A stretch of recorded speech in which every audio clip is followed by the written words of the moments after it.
Sabies que Dénia volgué pertànyer a València?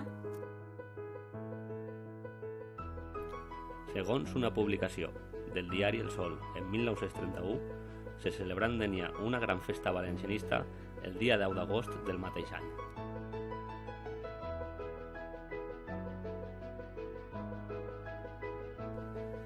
Només 4 mesos després de proclamar-se la Segona República, els moviments autonomistes estaven en alça, després d'anys silenciats per la dictadura de Primo de Rivera. A este acte va acudir l'alcalde de València, 4 concejals i un diputat provincial.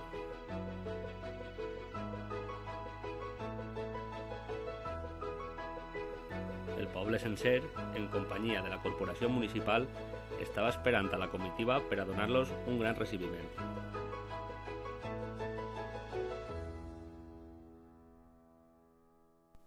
Després de la recepció en l'Ajuntament, on els representants municipals demanaren pertànyer a la província de València i s'adheriren a l'Estatut regional, se celebrà en el carrer principal un important acte on l'alcalde de València i 2 dels concejals van fer uns discursos.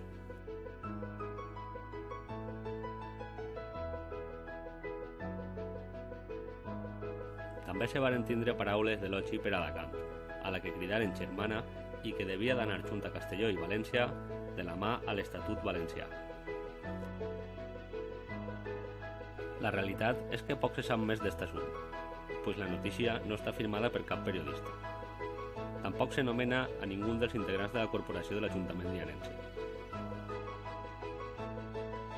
En realitat, és l'únic document que parla del supost interès de Dénia de pertànyer a la província de València.